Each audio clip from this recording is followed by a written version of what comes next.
मेरा बचपन राजस्थान के एक छोटे कस्बे में गुजरा है। ज़िंदगी में बहुत शुरुआत से ही हमने बहुत गरीबी देखी थी। मेरे पापा एक मज़दूर का काम करते थे और जो कुछ रोज़ कमाते थे तो घर में सबको रोटी नसीब हो पाती थी। इस सब के चलते मैंने पढ़ाई तो की नहीं और दोस्ती यारी में पता नहीं कब चोरी की आदत पड़ गई, पता ही नहीं चला। हम चार दोस्त थे जो कि चलते फिरते जो भी हाथ लग जाता था उस चीज़ को चुरा के बेच देते थे। एक बार ऐसा हुआ कि जब बकरीद की वजह से हमारे इलाके में बकरे और दुम्बे बिकने आए तो हम चारों दोस्तों ने बकरा चुराने का प्लान बनाया। और जब बकरे बेचने वाले मैदान में बकरे बेचने आए तो हमने वहाँ से बकरा चुराने की पूरी कोशिश करी, पर मौका नहीं मिल पाया। और इसीलिए हमने वहाँ से बाहर निकल कर देखा कि एक बच्चा एक बकरे के गले में पड़ी रस्सी पकड़े हुए उसे टहला रहा है। हम चारों ने ये देखा कि मौका अच्छा है और उससे बकरा छीनकर जल्दी से उसे बाइक पर बीच में रख लिया और वहाँ से फरार हो गए। हम चारों दो मोटरसाइकिल पर थे और फिर हमने वहाँ से दूर जाकर वो बकरा बेच दिया। जब हमारे हाथ में इकट्ठे पैसे आए तो हमने ये सोचा कि हम तो बेकार ही छोटी मोटी चोरियां कर रहे थे, लेकिन ये इतना आसान भी नहीं था। उसी रात मुझे खबर मिली कि पुलिस हम चारों को तलाश करती मेरे घर पर भी पहुंची थी। हम चारों दोस्त काफ़ी घबरा गए थे। अभी तो हमने चोरी के पैसों को खर्च भी नहीं किया था। हम सब ने अपनी दोनों मोटरसाइकिल पर सवार होकर रात में ही वहाँ से निकल जाना बेहतर समझा, क्योंकि हम इस बात का भी अंदाज़ा नहीं लगा पा रहे थे कि पुलिस आखिर हमारी पूछताछ किसी पुराने केस के ताल्लुक से कर रही है या इस बकरे की चोरी की वजह से। रात को हम वहाँ से निकले और वहाँ से 50 किलोमीटर की दूर पर एक गांव में जाकर रुके, जहाँ हमारा एक पुराना दोस्त रहता था। आसपास सब रेगिस्तान वाला इलाका ही था, जहाँ रेत, सांप और बिच्छू के अलावा कुछ भी नहीं था। हम जल्द ही बस उसके घर पहुँच गए थे, पर क्योंकि बिना किसी इत्तला दिए ऐसे ही गए थे तो उसके दरवाजे पर वो बड़ा सा ताला लगा देखकर हम काफ़ी मायूस हो गए। पर क्या करते, हम जैसे आवारा चोरों के साथ और हो भी क्या सकता था। बस फिर क्या था, हमने अपनी मोटरसाइकिलें फिर से स्टार्ट करी और चारों दोस्त वहां से निकलकर फिर से बाहर वाले हाईवे पर आ गए। लेकिन हमारा मकसद वापस घर की तरफ जाना नहीं था, बल्कि टाइम पास करने का कोई ऐसा ढाबा या दुकान ढूंढ रहे थे जिस पर रात के कुछ घंटे गुजार सकें। और सही मायने में हम चारों में से किसी को भी ये पता नहीं था कि सुबह कहाँ जाना है या फिर क्या करना है। खैर, हम हाईवे के एक ढाबे पर पहुंचे और वहां बैठकर चाय पी रहे थे कि तभी एक लड़की के खिलखिला के हंसने की आवाज़ आई। हम सब ने एक दूसरे की तरफ देखा और सबकी आंखें इधर उधर उस जगह का मुआयना करती नजर आईं। वहां हम चारों के अलावा कोई भी नहीं था और वो ढाबे वाला हमारे लिए और चाय बना रहा था। हमने उस हंसी को अवॉइड करके अपनी बातों में फिर से लग जाना बेहतर समझा। पर ठीक 1 मिनट बाद वो आवाज़ फिर से आई, पर अब की बार वो हंसी की आवाज़ पहले से तेज थी। लग ऐसा रहा था कि वो आवाज़ हम चारों को ही सुनाई दे रही थी, या फिर ढाबे पर चाय बनाने वाला उस आवाज़ पर ध्यान नहीं दे रहा था। पर अब की बार मैंने उस आवाज़ के आने का इंतज़ार किए बिना ही ढाबे से बाहर आकर इधर उधर देखना शुरू कर दिया। आसपास बंजर रेगिस्तान था और रोड की दूसरी तरफ मुझे थोड़ी ही दूर से फिर से वो आवाज़ आई। वैसे तो वो हाईवे बहुत सुनसान था, पर तभी रोड पर से एक ट्रक गुजरा और उसकी हेडलाइट्स में रोड की दूसरी तरफ रेत में कुछ चमकता हुआ नजर आया। मैंने पीछे मुड़कर इशारे से अपने साथियों को बुलाया और हम धीरे धीरे उस रेतीले रास्ते पर जा निकले। पर अजीब बात यह थी कि जैसे जैसे हम आगे बढ़ते जा रहे थे वो चमकीली चीज़ और दूर होती जा रही थी। हम चारों थक कर रुक गए, पर हमारे रुकते ही वो हंसने की आवाज़ फिर आई। मेरे दोस्त अब काफ़ी डर गए थे और मेरा भी खौफ से काफ़ी बुरा हाल हो रहा था। पर मैंने उनको बिना देखे ही दूसरी तरफ देखकर बुलंद आवाज़ में कहा, कौन है वहाँ, कौन है वहाँ, हम तुमसे नहीं डरते। मैंने ये कह तो दिया, पर जब पीछे मुड़कर देखा तो मेरे दो दोस्तों की टांगें थर थर काँप रही थीं और अपने हाथ से दूसरी तरफ इशारा कर रहे थे।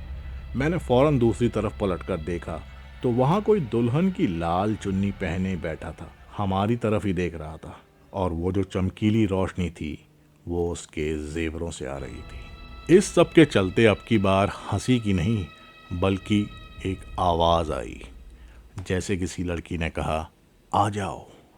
ओहो, बस ये सुनते ही पीछे खड़े मेरे दो दोस्तों ने दौड़ लगा दी और चिल्लाते हुए रोड की तरफ भागे। जबकि मैंने इधर बहुत हिम्मत दिखाकर अपने तीसरे दोस्त का हाथ पकड़ लिया।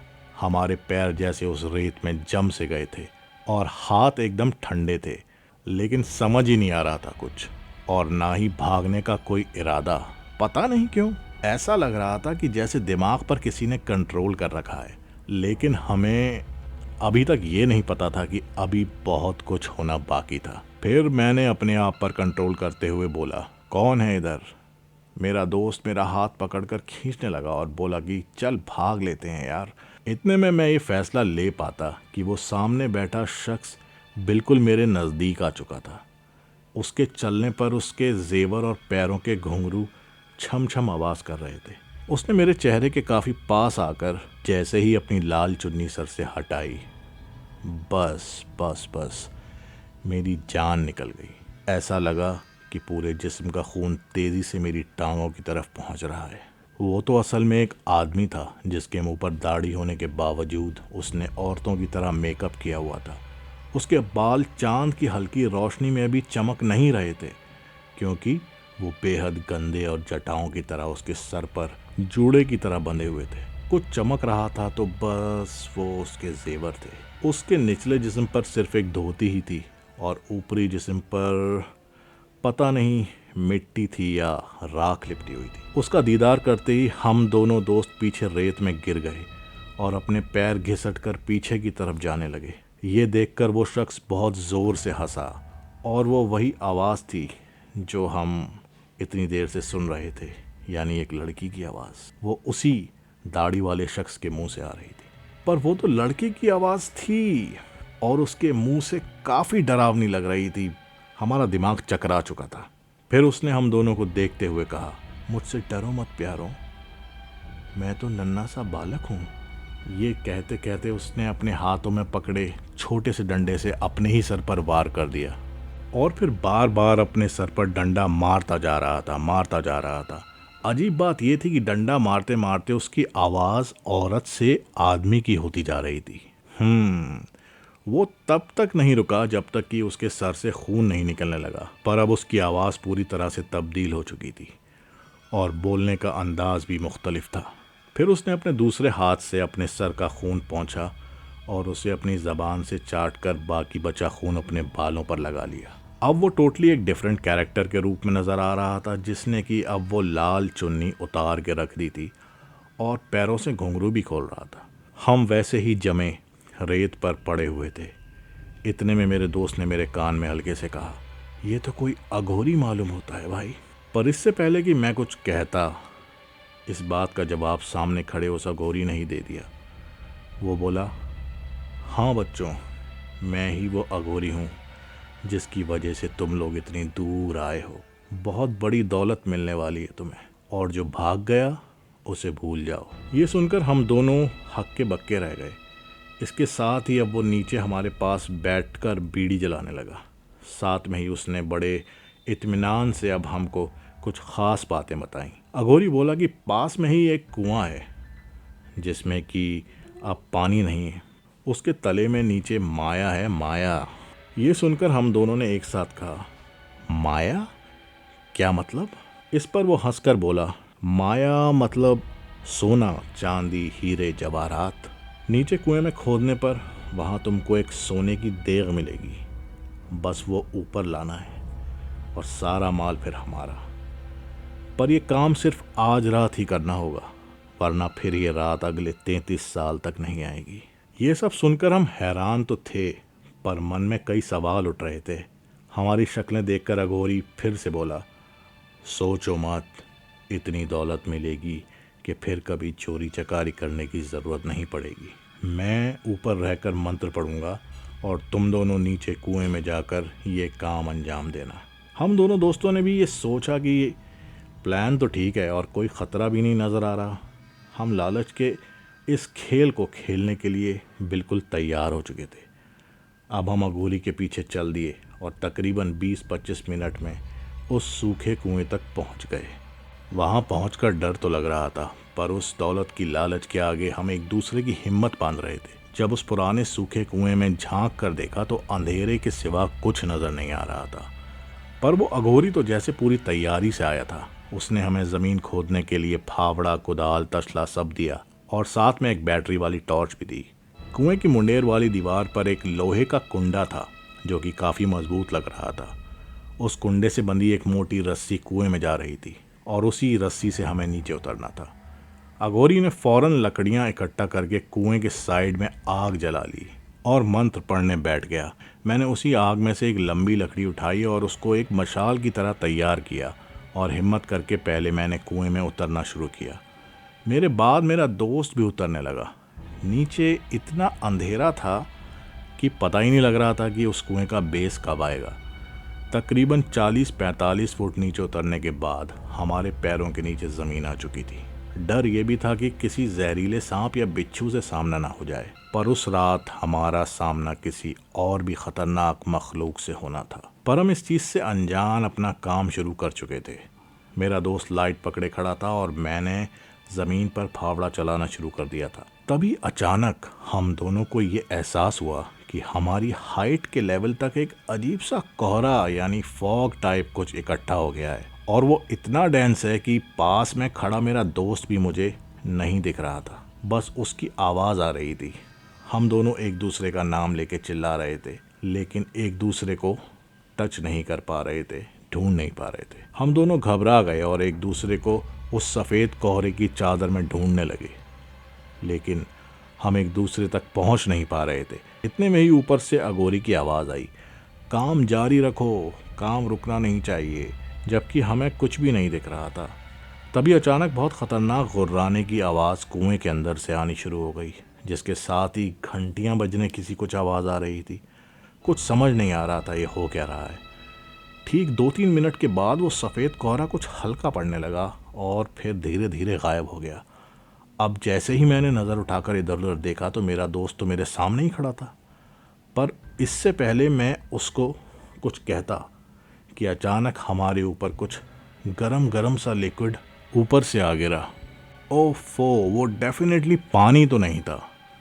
टॉर्च और मशाल की रोशनी में जब हमने ध्यान से उस चिपचिपे लिक्विड को छू कर देखा तो वो खून था, जिसमें से काफ़ी तेज़ बदबू आ रही थी। मैं ऊपर देखकर ज़ोर से गुस्से में चिल्लाया, बाबा ये क्या फेंक रहे हो हम पर।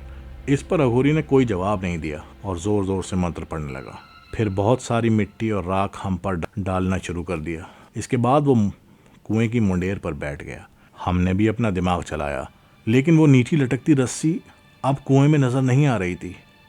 शायद अघोरी ने उसे ऊपर खींच लिया था। हम घबरा गए और समझ आया कि शायद ये अघोरी ही हमें फंसाकर ह्यूमन ब्लड सेक्रीफाइस या कहा जाए कि बलि देने की साजिश कर रहा है। मैंने फिर चिल्लाकर काफ़ी बुलंद आवाज़ में कहा, हमें यहाँ से बाहर आने दे बाबा, रस्सी नीचे फेंक वरना अच्छा नहीं होगा। मेरी गूंजती आवाज़ के साथ ही वहाँ बिल्कुल सन्नाटा हो चुका था। ऐसा महसूस हुआ कि ये तूफान से पहले की खामोशी लगती है। अघोरी कुएं की मुंडेर पर समाधि लगाकर बैठ गया था और कुछ ज़ोर ज़ोर से पढ़ रहा था, इतनी ज़ोर से कि आवाज़ नीचे तक आ रही थी। इतने में मेरे सामने खड़े मेरे दोस्त ने अचानक चीख मारी और बेहोश होकर नीचे गिर गया। गिरते वक्त वो मेरे पीछे इशारा कर रहा था। मैंने घबराकर जब पीछे देखा तो मैं भी उस भयानक मखलूक को ज़्यादा देर तक नहीं झेल पाया और उसे देखते ही बेहोश होकर नीचे गिरने लगा। सब कुछ धुंधला सा नज़र आ रहा था। बस ये याद है कि वो मखलूक आधी ज़मीन में से बाहर आ चुकी थी, जबकि आधी अभी ज़मीन के अंदर ही थी। उसकी शक्ल बहुत खौफनाक थी। 2 आंखें थीं पर वो माथे पर थीं, बड़े कान थे और एक लंबी सूंड और लाल से रंग की स्किन। मैं नीचे गिर तो गया, पर तभी मुझे ऊपर से पुलिस की गाड़ी की सायरन की आवाज़ आई और बस फिर मैं बेहोश हो गया। उसके बाद मुझे कुछ याद नहीं। पर जब मेरी आंख खुली तो मैं कुएं के बाहर उसकी दीवार से लगा बैठा था। सामने पुलिस खड़ी थी और वो 2 दोस्त भी साथ में थे जो पहले ही भाग गए थे। दरअसल जब वो दोनों भागे थे तो रास्ते में ही उनको पुलिस ने पकड़ लिया था और फिर उनके साथ ही हमें ढूंढती हुई पुलिस यहाँ तक पहुँची थी। अघोरी को पकड़ा तो, पर उसके ऊपर कोई भी केस नहीं बन रहा था तो उसे छोड़ दिया गया। पर हम चारों को पुलिस स्टेशन ले जाया गया। हम चारों साथियों को भी कुछ दिन की जेल के बाद छोड़ दिया गया। पर उस दिन के बाद से मैंने तय किया कि मैं कभी चोरी नहीं करूँगा। बाद में मैंने एक आमिल से पता करवाया तो पता ये चला कि वो अघोरी हम दोनों को एक ऐसी मखलूक के हवाले करना चाह रहा था जिसकी वो पूजा करता था, शायद कोई ऐसी पावर पाने के लिए जिससे कि वो बहुत पावरफुल हो सके।